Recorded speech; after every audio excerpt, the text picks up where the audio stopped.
Хайрликен дуслар и сальмисис. Добрый день, друзья Республики Татарстан. Примите теплый привет из Белой Руси. Мы вместе с вами радуемся замечательному празднику, столетию Республики Татарстан, с чем мы вас и поздравляем. Республика Беларусь и Республика Татарстан во многом схожи. У нас нет национальной вражды. У нас мирно уживаются различные религиозные конфессии. У нас во многом схожа социальная и экономическая политика. Мы славим тех, кто победил в Великой Отечественной войне. Сохраняем о них память. У президентов наших республик Рустама Минниханова и Александра Лукашенко прекрасные взаимоотношения. Рустам Минниханов неоднократно посещал Беларусь.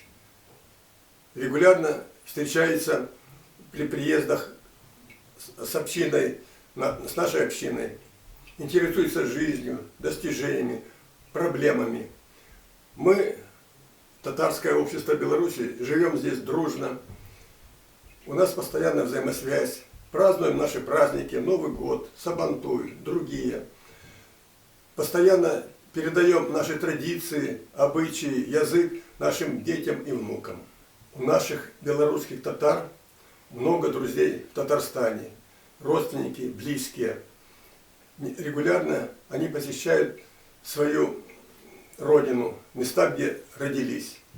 Я лично был делегатом Всемирного конгресса татар. Восхищался красотами Казани, Булгара, замечательными достижениями в экономике, культуре, искусстве.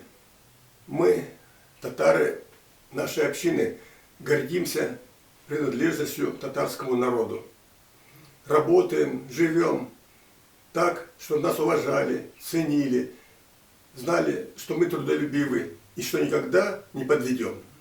И, конечно, поздравляем народ Татарстана с Великой Победой, с ее 75-летием.